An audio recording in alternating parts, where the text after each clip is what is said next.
We might ask a question as simple as, so we're flying along in our scenario. Here we are at 9,000 feet, and everybody in the aircraft is starting to get a little bit tired, maybe a little bit of a headache. What do you think's happening? Sometimes we'll get the answer, it must be hypoxia. Okay, well, what kind of hypoxia? Is it carbon monoxide or is it altitude-based? And starting to evaluate the type of hypoxia will also help you mitigate the type of response that you're going to have.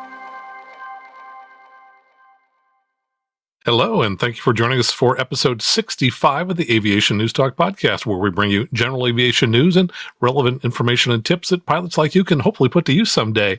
I'm your host, Max Truscott, and if you have a check ride coming up anytime soon, you're going to want to hear about the changes that became effective earlier this week on June 11th, 2018, and they affect the private, instrument, and commercial check rides. And in a moment, we'll be sitting down with Jason Blair. He's a designated pilot examiner, and he'll talk with us about what's changed in the ACS and how your check ride will now differ because of those changes. And we'll get to that conversation with Jason in just a minute. But first, if you're new to the show, please let me ask you to click on the subscribe button in your podcast player. And if you're a longtime listener, please help one or more of your friends subscribe to the show by showing them how to find it and subscribe to it on their smartphone.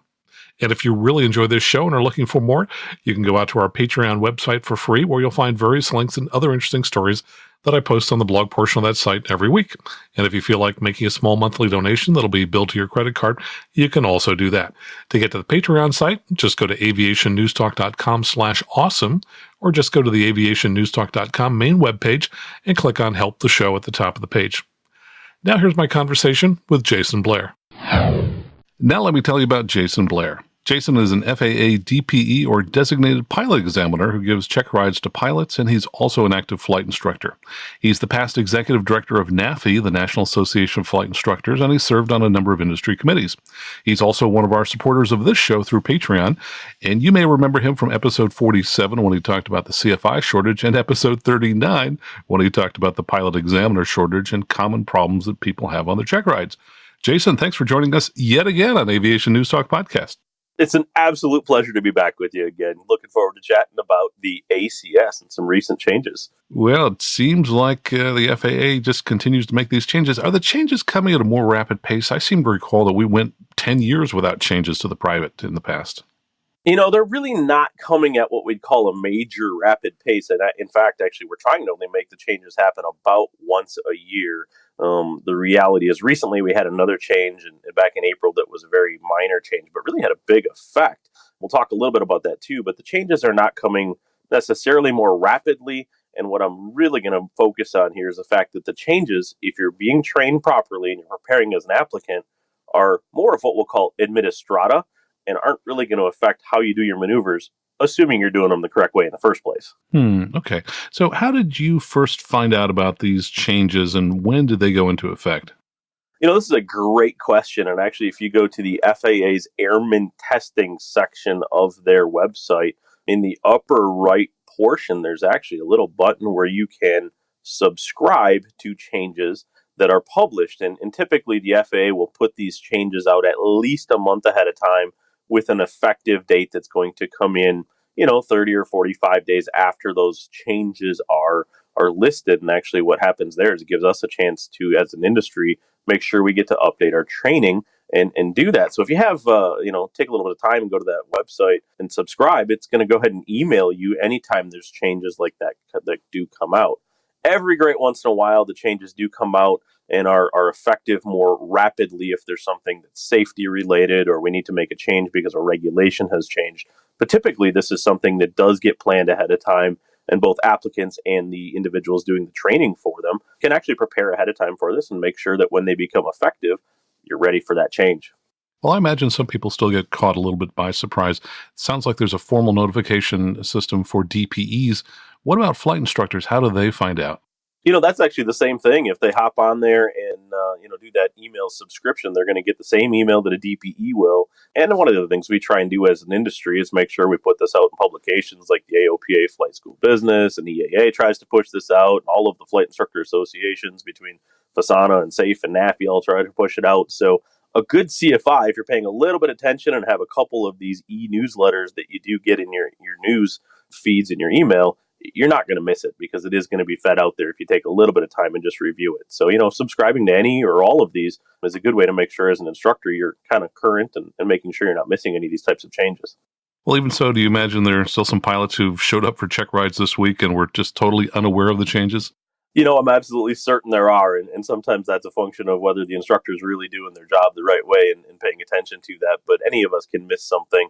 As an examiner, we try and go out on a regular basis. And, I'll be honest, when I had check rides that were coming up with the change here in the last few days, I did kind of reach out to some of the applicants and say, hey, just a heads up, make sure you got that new ACS coming up. And certainly for flight instructor check rides, that's a really important thing. We had one this week that was on Tuesday, and we made sure that they had a current ACS and that they knew that change was happening and had happened at that point, that they weren't working on the old ones. So that's part of the job of being a good CFI. And anytime if you want to look that up as a CFI, as an applicant, if you go to that FAA's Airman Testing website, it's going to list the current and any future effective dates for ACS and PTS. Hopefully we won't have any major PTS changes coming up since we're trying to phase those out, but any ACS changes that do come up over time.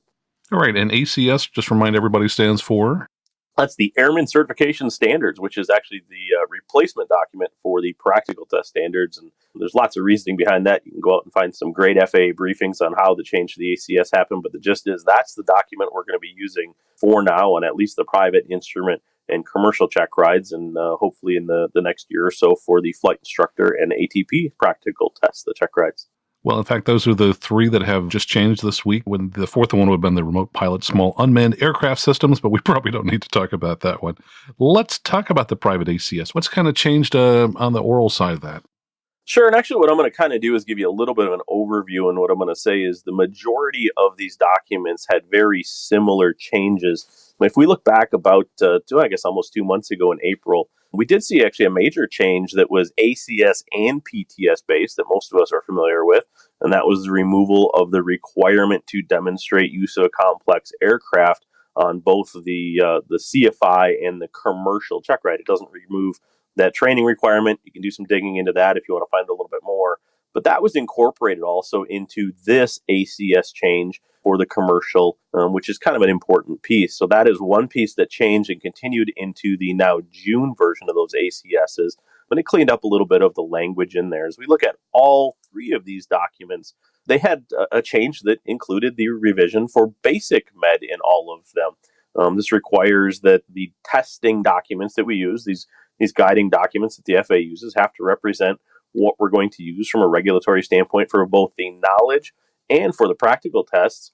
And since they were last revised, Basic Med has become effective, and we needed to make sure that both for knowledge tests, the ground-based written tests that people take, and for the practical tests, that the standards for Basic Med were included in all of these documents, one for knowledge on that written test, and two for something that the examiner may question the applicant about if it's applicable on their check ride.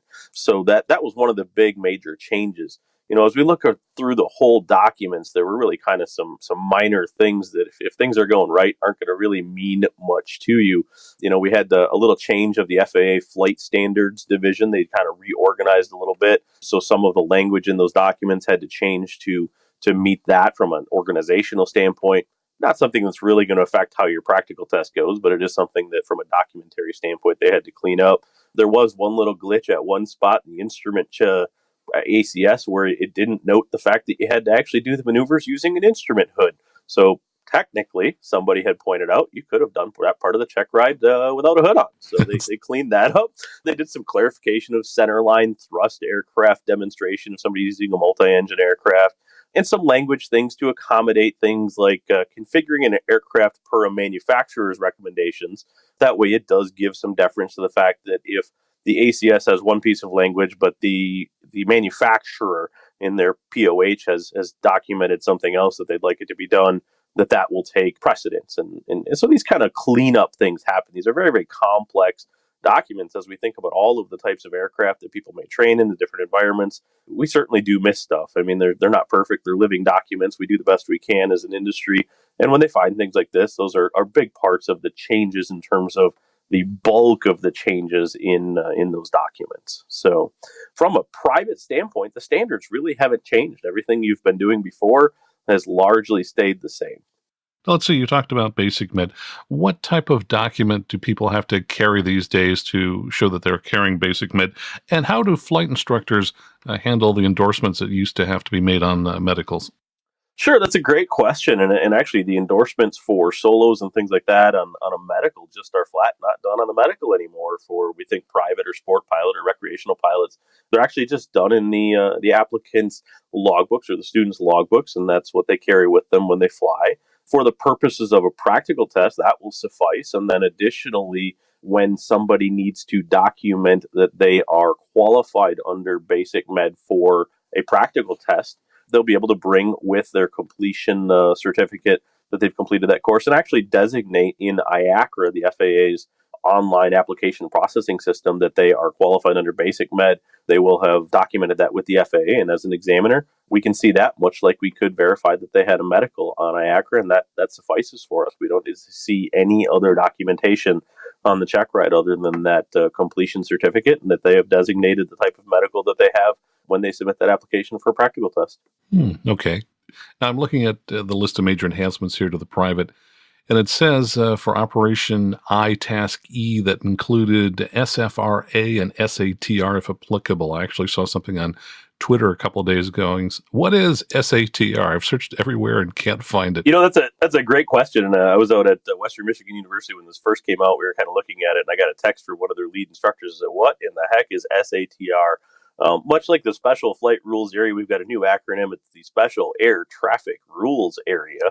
And basically what this is for is things like the Grand Canyon or the New York corridor, where we have special air traffic rules for separation of traffic. Those are things that are required to be tested if the check ride is taking place in an area where that applies. So, for example, if you're taking your check ride out of one of the what we'll call the MD3, the Maryland 3 airports under the Special Flight Rules Area, and actually the Flight Restricted Zone in Washington, D.C. If I'm giving you a private pilot check ride there, although it's pretty unlikely it's going to happen, I'm certainly going to have to test you on the procedures in that area to go ahead and make sure you understand what you're doing. For a majority of practical test applicants, it's going to become a moot point, but we did have to have the provision in there that if we're testing that, they're going to have to know, how to do that properly. So. Super. Well, that's good. We could always use one more new acronym, don't you think? Absolutely. I mean, we confuse ourselves enough, so let's add a couple more to it. Well, here's something that can confuse people, and that's hypoxia. It says here for Operation iTask H, we've got to now distinguish different types of hypoxia. I got to admit, I'm not really an expert on different types of hypoxia. Can you educate us a little bit about what you're looking for knowledge for a private applicant? Certainly, I think this is kind of something that's been a part of the test historically anyway at most levels. We might ask a question as simple as, so we're flying along in our scenario. Here we are at 9,000 feet, and everybody in the aircraft is starting to get a little bit tired, maybe a little bit of a headache. What do you think's happening? Sometimes we'll get the answer, it must be hypoxia. Okay, well, what kind of hypoxia? Is it carbon monoxide or is it altitude-based? And starting to evaluate the type of hypoxia will also help you mitigate the type of response that you're going to have. Well, it's probably unlikely, unless there's some medical conditions involved and that everybody's experiencing, that 9,000 feet is going to be where you're experiencing traditional altitude-based hypoxia.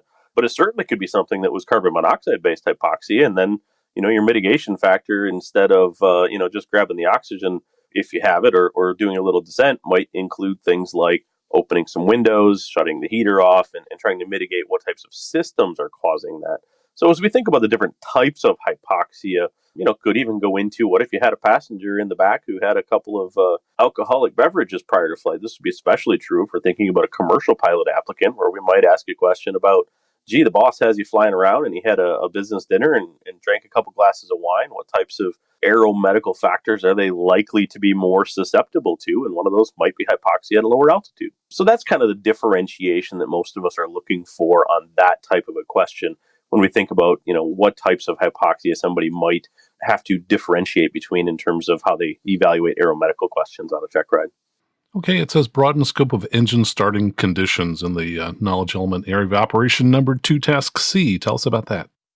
That's a good question. I think the scope here, as we think about how an engine starts, if we start thinking about use of external power, what if we what if we showed our buddy this really cool new instrument we put in the panel and left the power on as we went out to dinner and came out and found ourselves with a dead battery? Or how are we going to start if we have a vapor locked or a hot engine versus a cold engine? So those are kind of the things we might start looking at for various engine conditions. And the good news is many modern POHs have checklists for this, and that's certainly legitimate to use. So, thinking about different conditions that you might have to work with to try and get that engine started, and it might even ask the question of, gee, could you hand prop it? I'm not asking would you, but could you? Or if you had the proper training, how would you? So these are certainly questions that are valid and legitimate as we think about how we're going to go into normal operations with an aircraft. And I can tell you from personal experience, I got to try this on an island one time when my passenger left the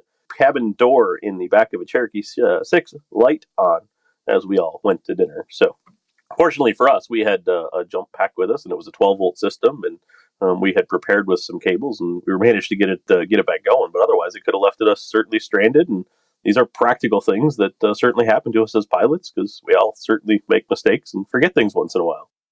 So is humor appreciated by the DPE? So, for example, if you asked me about the dead battery and I said, yeah, we just push start the airplane and pop the clutch. I'll probably say, geez, tell me how that's going to work, and we come up with a good way to make it work. I'll be impressed. So, there's some humor. I mean, this is, when you think about practical tests, this is not the CIA and waterboarding in Guantanamo. This is supposed to be something that's a conversation about flying. A little joke here and there is going to keep things light. We're not going to look too badly on that by any means. Obviously, we got to get to a right answer in the end, but keep this light and enjoy it too. Okay, so if I smile as I say that probably makes it a little more obvious that I'm kidding. It certainly does. Yeah, I mean, if you tell me that the hydraulic pump powers the flaps for that the spark plug is causing the flaps to go up and down, that's powering the hydraulic pump on a Cessna 152, I'm going to probably ask, really tell me more. And if you start selling that and you think it's really true, we might have a problem. But if you're just telling me it as a joke, we'll keep on going. Well, I guess the common one would be when you ask about what generates lift, and you must have people say money. Money, absolutely money. So yeah, I mean, it's got a hard time arguing that question. No money, no lift. I do have a couple things I want to bring out that are changes, especially depending on the type of training environment that somebody's working with. A lot of training operations start with a commercial multi-engine rating. So somebody has done a private and then an instrument, and then they'll do a commercial multi-engine rating. If they add on a commercial single engine rating after that, until this change, there was one little glitch in the last ACS, and the short field takeoff and landing had been left off out of the appendix where we get the required add-on task items that need to be completed. So, if you were doing add-on check rides and you were managing to skip that short field, now it's back in there. So they are going to have to certainly do a short field in a single engine if they've already got a commercial certificate. And actually, one other piece that's really kind of interesting is we had an interpretation that was sent out to us as examiners back in January about the power off 180 accuracy approach and landing. This was it was out at one point. It was reintroduced back in 2000s in the commercial PTS, and the question related to whether or not a go around on the power off 180 demonstrated maneuver is an automatic unsatisfactory or disapproval. The answer that we got is that the applicant has to demonstrate understanding of the purpose of a power-off approach, that the power-off approach is basically a simulated engine failure, that the applicant needs to adjust the airspeed, drag devices, things like flaps and gear, and configure the aircraft to increase or decrease that drag, and that the end result is a touchdown at a point plus 200 feet as designated. So, and I typically let the applicant designate that. So if they say, look, I'm going to land on the 500-foot marks, that's my simulated point, I'll say, good, I'll confirm you're going to land on or slightly beyond the 500s, not to exceed our 200 feet. Question related to whether or not, so if somebody was doing that and they could go around, the answer that we got from the FAA designee standardization branch was that, certainly they can go around for safety reasons. Obviously, if, we're going to be short, we certainly don't want them to land short. However, if they are going to land short or long of that point, and it's as a cause of the applicant's activities and they didn't configure it properly, it is an automatic unsatisfactory. So there is no go around on that maneuver, then that's the answer we've been given as examiners. Now, we were given a little bit of leeway in that, for example, if ATC called and said, hey, do a go around because there's traffic on the runway, or, if for some reason there was an aberrant gust, it was not in what was normally happening that day, and there's a little bit of discretion there that the examiner could call continue testing and ask for that to be re-demonstrated. However, if it's the judgment of the applicant and the configuration of them, there's no go around. It's a one try, one and done maneuver. So I think that's an important part of the application of that maneuver in especially the commercial pilot ACS for us. And I guess the third one is the change that probably most of us have noted is that in the commercial, it historically has been stalls to an imminent stall. And what the language has now been changed to is until an impending or full stall is reached as specified by the evaluator. So the examiner can designate, and they should designate prior to the conduct of the maneuver, which way they want it, if they would like the applicant to recover at the first indication of a stall or upon actually encountering a stall. And that is for the power on and power off stalls, which are obviously done at altitude, but not for the accelerated stall demonstration. So what you described there, does that apply just to the commercial ACS or does that apply to the private as well? So that does apply just to the commercial. And in the private ACS, the stalls were still as a first encountering of a stall, so going beyond the stall warning horn, for example, but to an actual indication of a stall, whether it be a buffet or a wing drop or something like that. The commercial only had an imminent stall or an indication of a stall previously, and what has been upgraded to in this case is allow the examiner to test the applicant to the actual encountering of a stall as designated on the power on or power off stall maneuvers on that practical test. And so for the 180-degree accuracy maneuver, what's the best way for you or for an applicant to determine whether or not they've traveled 200 feet or less? Actually, this is really pretty easy if we learn our runway environment and markings well. The start from one runway stripe to the start of a next runway stripe is actually 200 feet. So when we think about this is actually a really tight tolerance. And certainly there's a little leeway. If it's an extra 50, most examiners are going to let you go. If we pass on a second runway stripe, we know we're certainly outside of the standard at that point. But based on the length of runway stripes, the space between them, or, for example, the length of a touchdown zone marker or 500 or 1,000 foot marker, as many people refer to them, we know the length of those, and that gives us our tolerance based on what you have designated as an applicant to stay within. So moving back to the major enhancements for the private PTS, it mentions runway lighting systems. I thought that was always included. What's changed here? Not a whole lot has changed here. It's really just kind of a clarification to allow more testing on the different types of runway lighting systems.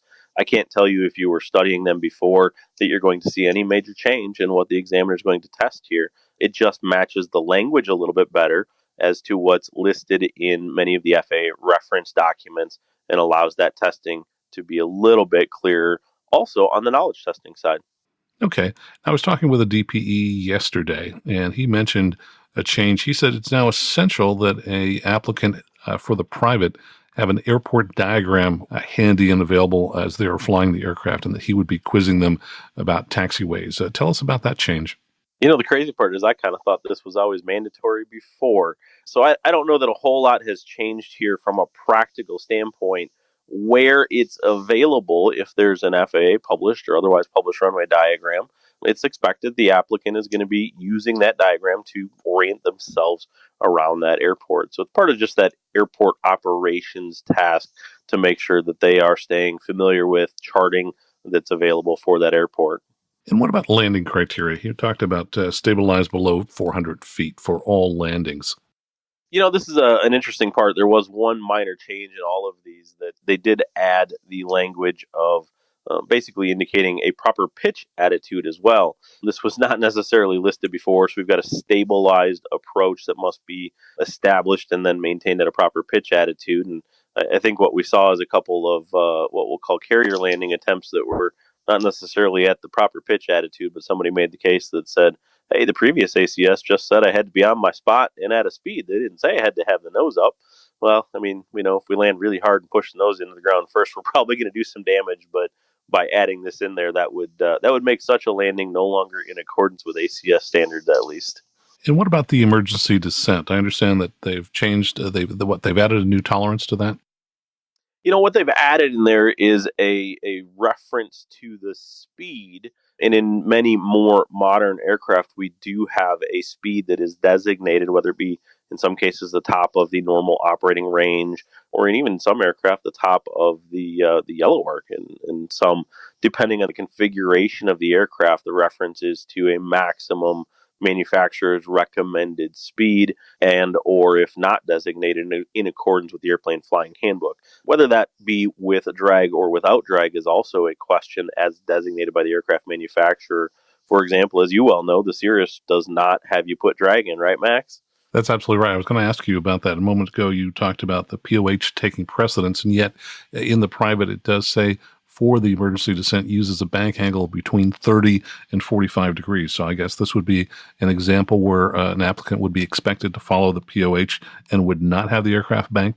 That's exactly the case. So we're going to go ahead and defer back to the POH instead of what the airplane flying handbook would recommend, and use what the manufacturer tells us to do. And in some aircraft, there are emergency descent configurations in both possible configurations. For example, I do some flying in a Cessna 340, and there are gear up and gear down, flaps up, flaps down options for emergency descent. And the natural answer to that is if we're going to have the gear down and flaps down, we're going to have a much lower speed because we need to stay in those operating ranges than we would if we have a gear up, flaps up, where we might be able to go to, say, the top of the green arc or a designated speed by the aircraft and have a different descent rate in a different configuration, but also at a different airspeed. So if there is a manufacturer's recommended procedure for that emergency descent or a checklist, and this is certainly almost impossible to not have in an aircraft that's a pressurized aircraft, almost all of them will have an established emergency descent procedures.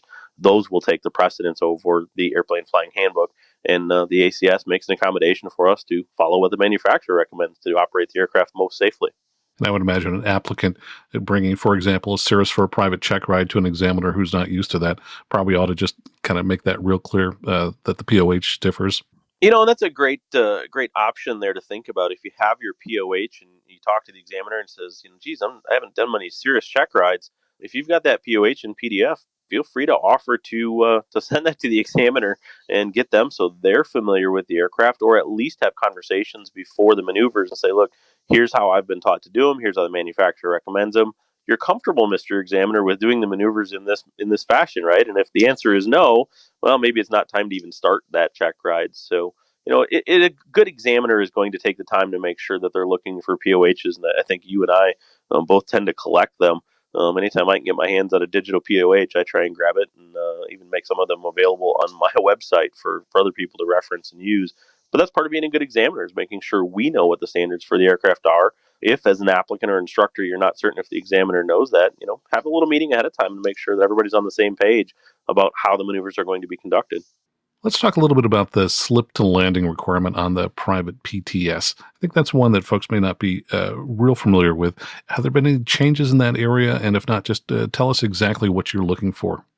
I don't know that the changes are really big. However, there's a little clarification in there. The biggest clarification is that the slip should be done with the wing into the wind, so we're not doing this downwind. The airplane flying handbook maneuvers have really kind of referenced that in the past, although it was not specifically referenced in the ACS, and I think enough questions came up on that they did go ahead and clarify that a little bit in there. Really what we're looking for on the maneuver is to see if an applicant finds themselves high on an approach. And one of the places you might find this is on an emergency landing simulation, that are they able to scrub some of that lift and do so safely, then reestablish into a stabilized approach at the bottom of it that would allow them to make a safe landing. Some examiners will test this on an emergency simulated engine out. Some will test it on an actual landing. They might even do it to a go round at that point. I kind of mix it up depending on the day and what the winds are doing. And we also want to make sure that we're operating within the aircraft limitations for a slip. For example, many of the Cessna aircraft are prohibited to do slips with full flaps in. For example, the 40 degrees of flaps in a 172 RG. So if we find an applicant has gone to full flaps and they're going to slip it, that could certainly be a failure point on that practical test. So in terms of doing the slip, it doesn't matter how long the slip occurs. I'm assuming just as long as necessary. As long as necessary, certainly if we find ourselves slipping too far and we're going to impact the ground before they come back out of it, we're going to have an issue. But, we want to see that they can establish it, hold it, do so safely, and then bring themselves back onto a stabilized approach. So in terms of stabilized approach, you're looking for essentially what? So within 400 feet? So once we're down to about 400 feet, we're looking for somebody not to have to be making major throttle changes. Certainly a little throttle here and there, but we don't want to see 1,000 RPM changes up and down, what we call throttle jockeying, right? Or major changes in pitch attitude to go ahead and either bring ourselves back onto or divert from a glide slope at that point, whether it's a visual or we actually see a depicted or even one on the instrument, an instrument-driven glide slope, whether it be GPS or ILS based. So we're looking for somebody to kind of have the aircraft under control, configured, gear down, flaps down if it's appropriate, and then staying, making minor changes to stay stabilized down to that last bit of landing so they can focus on that final, what I call the level settle and flare, where we get down to the bottom, we kind of level everything out, settle the plane down, and continue that flare where we land on those main wheels first. Well, it's funny you talk about the settle and level. I was watching a couple landings recently while I was in the run-up area. These were not my students, but I watched the airplanes just descend straight to the runway without any kind of flare. No flare, just got that 3-point going, right? So, pretty much. Yeah, we try not to make it the carrier landings unless we happen to actually be a naval aviator. So, and when you get those kind of landings during the check ride, what kind of feedback do you give? I think the initial feedback, if you hear the examiner say something like "whoa" or "uh-oh," we know we're heading in the wrong direction. So, usually if you start seeing the examiner needing to jump in and get involved with the landing, we'll say it's probably not a good moment. When we start seeing those, I'll be honest, one of the common things I see in a lot of practical tests is a failure to finish the flare. And this happens especially on those power off 180s and on short field landings all the way through. We get somebody focused on that point. We've designated, I want to land on the 1,000-foot, the touchdown zone markers. And if they're going to be a little long, they really just kind of focus on that. And a lot of times they'll even drive the airplane forward, and we're going to either land 3-point or even on the nose in the worst case scenario. And I think the most important thing is certainly still to fly that airplane and have a good flare and land it so we're not going to cause damage. We've certainly seen accidents where people have driven the nose wheel in and kind of porpoised or struck a prop, things like that. Fly the airplane first and foremost. And if you're going to be a little bit long, it's certainly better to be a little bit long and even potentially, have a disapproval on that practical test than it is to end up having some damage to the aircraft and or the occupants. And always keep in mind that go-around's an option. We have to test that on most practical tests anyway. So a go-around's certainly an option. If you find yourself on that short field, going to be a little bit long, have a nice stabilized approach, but it's going to be long. Don't chop and drop it. Add some power, go around and say, look, this was real life. I'd go back and fix it again. Sometimes that shows just as much good decision making as it does if you did it right the first time. And I imagine if you lose a filling during the landing, that's probably not a good sign. Yeah, if I lose a filling, fortunately, I got pretty good teeth and not too many fillings. But if I chip them in the process, we're going to probably have to chat. So we're looking to avoid that as much as possible. I typically don't fly with a mouth guard. Hoping we don't have to do that anytime soon. Okay. Well, I have heard aviation referred to as a sport, so maybe that is something we'd have to move to. What other kinds of things have changed on the private PTS? That's really the main changes. The rest of it that we saw was just kind of tweaking some things. We added a little bit of language about low altitude maneuvering and avoiding controlled flight into terrain and, enhance some information about the aircraft equipment, flight by reference solely to instruments, because as we change these documents, the aircraft are also changing and we get some really cool new stuff in the airplanes. And, we think about how we fly these and the tools and resources we have. And, we look at a modern autopilot, and boy, if I was thinking about a private pilot who had 3 hours of instrument training, I don't know that I would really want them to try and recover the airplane in an unusual attitude in an inadvertent IMC on their own. If they had one of those cool blue buttons that said straight and level, I'd probably have them use that. It's going to do a better job. So we've got some tools that are coming up, and as we change the aircraft and the tools we have, those things really do kind of change with the aircraft as well, and we have to reference that in there too. So, a couple changes in the private, where if somebody was doing a private multi-engine, we've got some information about making sure they maintain zero side slip in a single engine operation, things like that as well. But the majority of the changes here were pretty practical, pretty logical, just kind of changed a couple things here and there for changing conditions, and then some what I kind of like to refer to as the administrata, making sure they reference current regulations and current materials, and the I's are dotted and the T's are crossed, and we got the commas in the right spots at this point. Okay. Any other changes in the instrument ACS or commercial ACS that you want to highlight? No, I think we kind of got the commercial. The big ones there was to make sure that short field's in. If somebody's doing an add-on, that they may end up having to do a full stall for one of those, and those are really the big changes that we had in the commercial at this time. And then obviously the clarification of that power off 180, I think, is important for people to understand, and make sure that they know that they're going to have to get it right. So this is an emergency maneuver simulation, and we have our plus 200 to work with. Well, Jason, thanks so much for the service you provide, both through your blog and interviews like this. Where do people go online to read more of your work, or if they want to schedule a check ride with you up in the Michigan area, where do they go? I try and make this as easy as possible. All you have to do is remember my name and a .net. So just jasonblair.net, JASONBLAIR.net is going to find me, and I pretty much put everything that I write, and whether it's in my own publications on my blog or it shows up in other ones, it shows up there and makes it pretty easy to find. So feel free to follow me there, and a little bit of Twitter feed, and you'll find stuff there. And anytime I find anything interesting or changing, I try and push it out and help people find out more information as much as I can as well. Jason, you've been very helpful. Thanks so much again today. My pleasure. Glad to join you again. Well, Jason is a great guy who's out there making real contributions to general aviation. You'll find a link to his website in the show notes, and I've put a link to the June 11th, 2018 version of the private ACS there as well. And of course, Patreon sponsors received an email several days ago with a link to the new private ACS, because that's where I post new items that come up between shows at the Patreon site at aviationnewstalk.com/awesome. Now, please stick around for bloopers, and let me remind you that if you're looking for flight instruction on the Cirrus SR20 or SR22, or better yet, thinking of buying a newer, slightly used Cirrus, please contact me early in that process. And if you're looking at a new Cirrus, I can help arrange a free demo flight for you. I specialize in the Cirrus and work with people around the world. And if you love the show, please show your friends how to find it on their smartphone and help them subscribe. Until next time, fly safely, have fun, and keep the blue side up.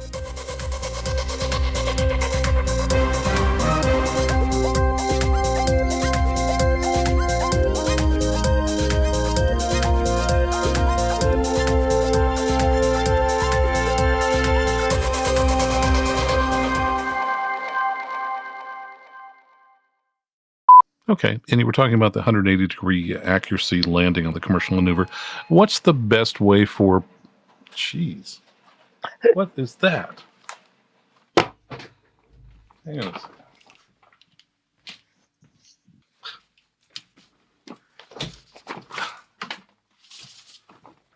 Gosh, I had a fax machine just start to crank up. Oh, nice.